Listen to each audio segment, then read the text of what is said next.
Children, how are you all doing? Today, as a part of our social subject, we are going to learn lesson 6, our rights and duties. So what is a right and what is a duty? A right is something that we enjoy or we deserve to have. Duty is something that we have to do, a responsibility, or we are something that we are bound to do. If you look at the picture here, as children, you expect your parents to look after you. You expect them to provide you with a home, give you food and clothes. But as children, you have some duties also. You have to pay attention to your studies, respect and help your parents whenever needed. So these are some rights and duties as children. So in the same way, every citizen of a country are also being provided with some rights and duties. So let us now learn about the rights and duties that are provided to all the citizens of India. So immediately after we achieved independence on 15th of August 1947, our freedom fighters have adopted a democratic form of government. So for a government to rule the country, the government needs some set of rules to govern the country or to rule the country.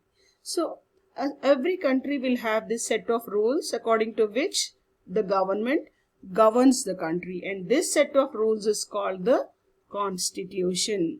So our country also has a constitution.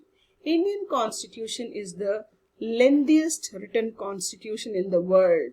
So as it is given, Indian Constitution, the Constitution of India is the lengthiest written constitution in the world. Do you know, children? It took nearly 2 years, 11 months and 18 days to prepare our constitution. So finally, after so many efforts and so much of time, our constitution came into effect on 26th January 1950 and India became a republic. So after preparing the constitution, finally the constitution started working from, the rules of the constitution came into effect or started working from 26th January 1950. So we celebrate this day every year as Republic Day. So I hope, children, the person whom you observe in the picture, you can identify him. Yes, exactly. He is Dr.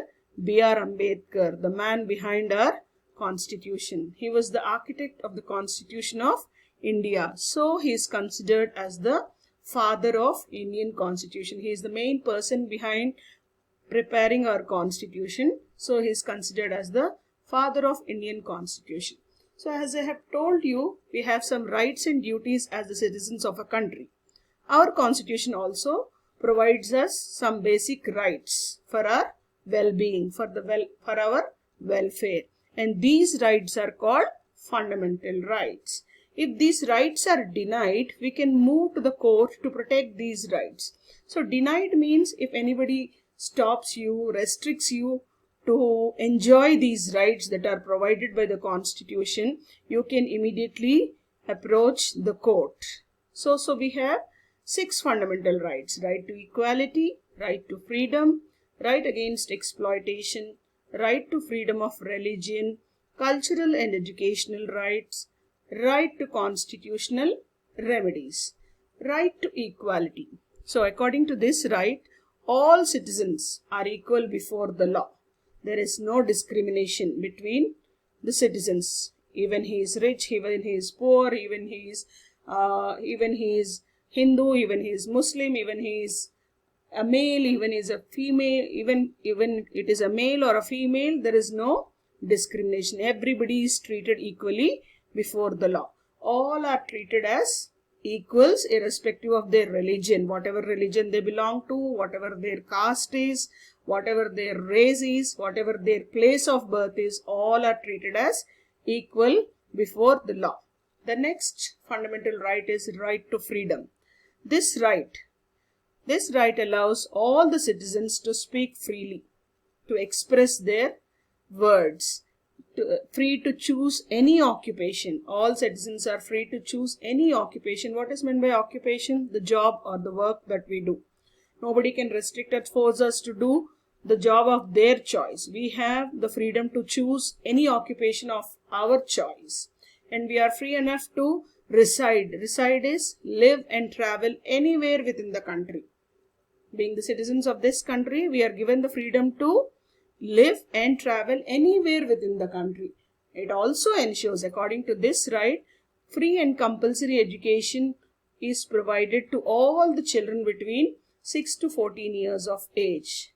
All the children during this age should compulsorily go to school. The next right is right against exploitation. Exploitation means to treat someone unfairly in order to get some benefit. Forcing somebody to do something without their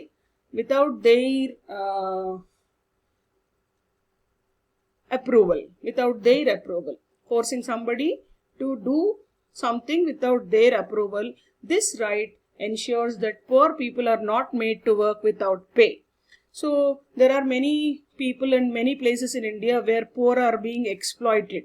They are made to work and they are not paid. So this right ensures that poor should not be exploited and they should be paid for their work.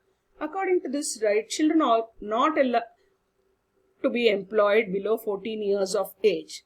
So as we have seen in the previous right, that all the children between 6 to 14 years of age must compulsorily go to school. So this right also says that the children below 14 years of age are not allowed to work. They are not forced or allowed to work anywhere.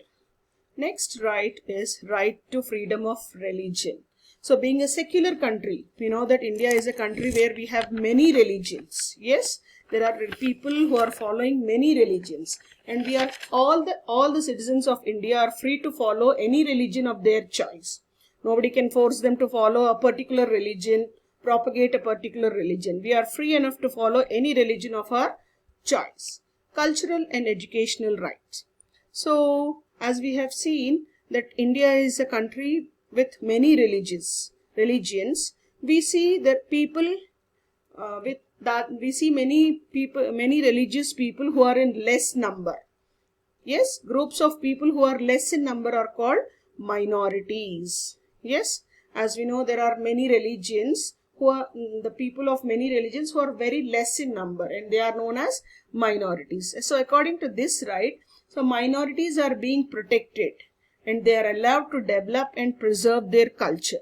So their religious culture and their traditions can be preserved and developed, and they are allowed to do with this right.